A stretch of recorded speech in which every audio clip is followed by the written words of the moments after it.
오늘도 온정동의 낡은 골목 사이사이에 숨겨진 시큼하고도 달콤한 이야기들을 한 붓더리 들고 찾아왔어요. KBS ETV의 화제작 사랑을 처방해드립니다가 드디어 1회부터 3회까지 방영되며 시청자들의 심장을 쥐락펴락하고 있는데요. 30년이라는 긴 세월 동안 길 하나를 사이에 두고 원수처럼 지내온 두 집안의 이야기가 이제는 단순한 갈등을 넘어 걷잡을 수 없는 운명의 소용돌이 속으로 빠져드는 것 같네요. 자, 그럼 지금부터 온정동으로 떠나는 시간여행 함께 시작해 보실까요? 이야기의 서막은 대한민국 최고의 가족 솔루션 전문가로 칭송받는 정신의학과 전문의 한성미의 화려한 모습으로 시작되었죠. 그녀는 방송 스튜디오의 밝은 조명 아래서 길을 잃은 수많은 부부에게 너무나도 명쾌하고 따뜻한 사랑의 처방을 내리고 있었어요. 남의 상처를 어루만지고 무너진 관계를 회복시키는 그녀의 목소리는 한없이 임자하고 완벽해 보였네요. 하지만 카메라 불이 꺼지고 돌아온 그녀의 실제 삶은 방송에서의 모습과는 정반대로 서서히 무너져 내리고 있었던 것 같네요. 타인의 삶을 치유하는 대가로 정작 자신의 삶은 돌보지 못한 채 골마 터지기 직전인 그녀의 이중적인 모습은 현대인들이 겪는 페르소나의 비극을 아주 날카롭게 보여주는 것 같네요. 성미가 밖에서 완벽을 연기하는 동안 집안의 두 기둥인 공정한과 양동익은 온정동의 주도권을 두고 다시 한번 격돌했어요. 정의와 인수를 앞세우며 돈 없는 환자들을 위해 발벗고 뛰는 공명정대한 의원의 원장 공정한. 그리고 그를 보며 위선이라 비웃으며 오로지 이익과 효율, 상류층 마케팅에 집착하는 양지 바른 한의원의 양동익. 두 사람의 충돌은 단순히 의학적 견해 차이를 넘어 30년 넘게 이어온 두 가문의 뿌리 깊은 혐오를 다시금 증명하는 것 같네요. 여기에 자신의 욕망을 숨기지 않고 양동익의 옆에서 교묘하게 불을 지피는 차세리까지 가세하면서 온정동의 평화는 언제 깨져도 이상하지 않을 아슬아슬한 상태에 놓이게 되었던 것 같네요.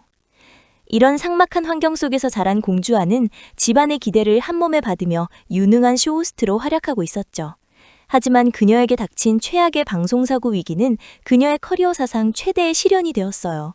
화려한 조명 아래서 가장 빛나던 순간에 겪게 된 이 추락은 그녀에게 세상 모든 사람이 자신을 비웃고 있다는 공포심을 심어준 것 같네요. 절망에 빠진 주아는 도망치듯 바닷가로 향했고 그곳에서 해외 생활을 마치고 귀국한 현빈과 운명처럼 마주하게 되었어요. 주아는 술에 취해 비틀거리며 차가운 겨울바다를 배회하고 있었고 이를 지켜보던 현빈은 그녀가 혹시라도 극단적 선택을 하지는 않을까 걱정스러운 마음에 곁을 지켰던 것 같네요. 술기운의 제정신이 아니었던 주아는 자신을 도우려던 현빈을 성추행범으로 오해하며 한바탕 소동을 피웠어요. 비틀거리다 바닷물에 뛰어든 주아는 결국 자신의 휴대폰을 물에 빠뜨려 방전시키고 말았고 지갑조차 없는 상황에서 현빈에게 신세를 지게 되었네요. 현빈은 갈 곳 없는 주아를 위해 자신의 캠핑 텐트에서 따뜻한 음식과 잠자리를 제공하는 호의를 베풀었어요. 여기서 우리는 가슴 뭉클한 진실을 마주하게 되는데 사실 두 사람은 학창시절 서로를 끔찍이 아끼던 사이였어요. 현빈이 갑작스럽게 유학을 떠나며 헤어졌던 그 인연이 30년 만에 기적처럼 이어진 셈이죠.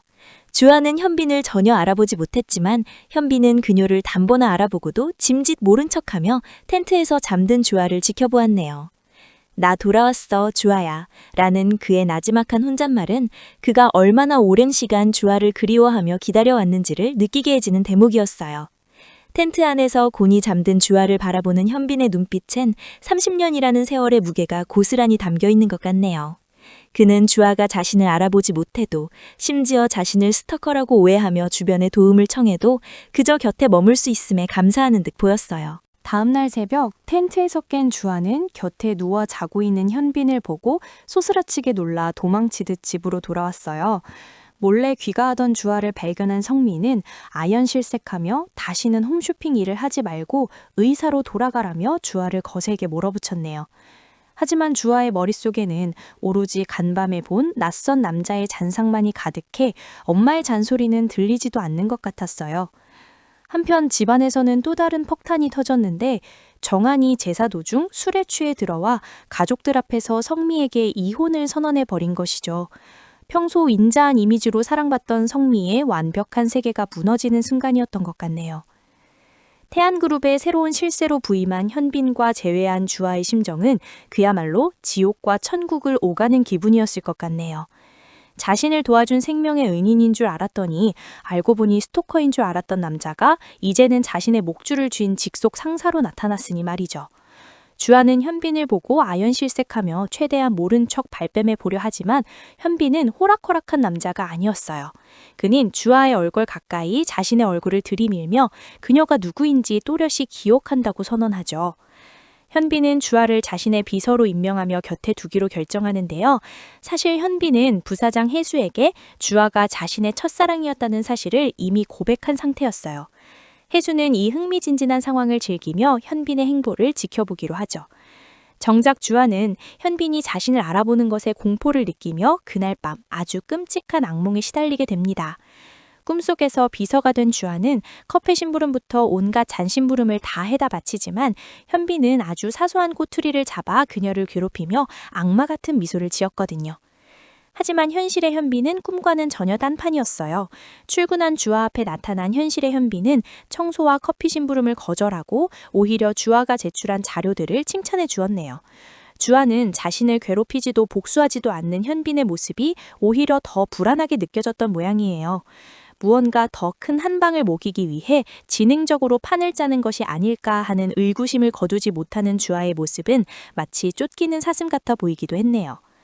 점심시간에도 현빈은 사내 식당에서 직원들과 격이 없이 밥을 먹으며 일일이 이름을 불러주는 다정함을 보여주지만 주아만은 저건 다 환심을 사기 위한 연기라며 날카로운 눈빛을 유지하는 것 같네요. 드라마는 여기서 두 사람의 과거 회상 장면을 통해 왜 현빈이 그토록 주아에게 집착하는지를 보여주었죠.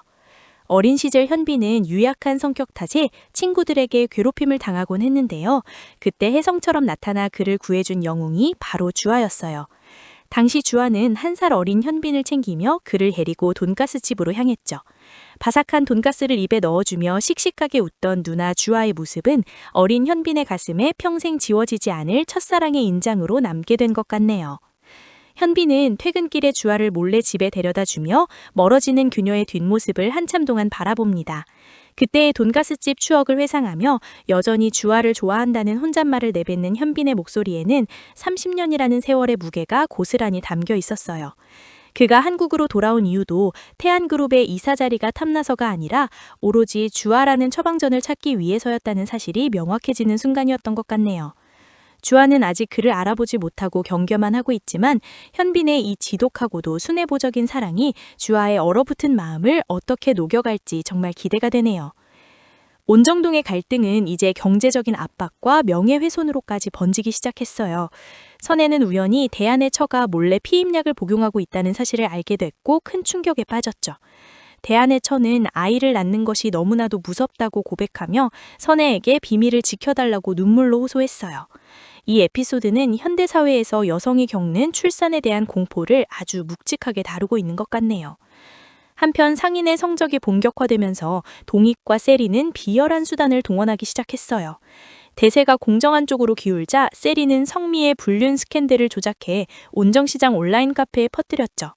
방송사 PD와 다정한 대화를 나누는 성미의 사진을 교묘하게 편집하여 마치 두 사람이 부적절한 관계인 것처럼 몰아간 것입니다. 이 루머는 순식간에 퍼져나갔고 성미는 동네 사람들에게 손가락질을 받는 처지가 되었어요. 결국 이 여파로 성미가 진행하던 방송국 일까지 보류되는 사태가 벌어졌던 것 같네요. 분노가 폭발한 성미는 세리에게 달려가 증거를 잡겠다며 그녀의 휴대폰을 강제로 뺏으려 들었어요. 시장 한복판에서 두 여주인의 처절한 육탄전이 벌어졌고 정한과 동익까지 가세하면서 현장은 그야말로 아수라장이 되고 말았네요. 점잖던 의사와 한의사 부부가 모리채를 잡을 기세로 엉겨붙는 장면은 30년 묵은 원한이 얼마나 깊은지를 시각적으로 보여주는 압권이었던 것 같네요. 이런 소란 속에서도 주아와 현빈의 관계는 미묘한 변화를 맞이했어요. 현빈은 직원들을 위해 통큰 회식을 쏘며 든든한 상사의 모습을 보여주었고 주아는 그런 현빈을 지켜보며 서서히 마음의 벽을 허물기 시작했네요. 회식 도중 잠시 밖으로 나온 두 사람. 주아는 현빈에게 생각보다 좋은 사람이라 다행이라는 진심을 전했어요. 이때 현빈은 의미심장한 미소를 지으며 자신은 그런 사람이 아니라고 대답했어요. 그리고 드디어 자신의 한국 이름이 양현빈이라는 사실을 주아에게 밝혔죠. 주아는 그 이름을 듣는 순간 온몸이 굳어버리는 충격을 받았어요. 하지만 그녀는 이내 고개를 저으며 절대 이루어질 수 없는 사람을 떠올렸네요. 주아에게 현빈이라는 이름은 평생의 첫사랑이자 동시에 절대로 엮여져는 안 될 원수 집안의 이름이라는 이중적인 의미를 지니고 있는 것 같네요. 한편 현빈은 주아가 일으킨 방송사고를 조사하던 중 이 사건이 단순한 실수가 아닌 누군가의 고의적인 조작임을 직감하고 배후를 추적하기 시작했어요.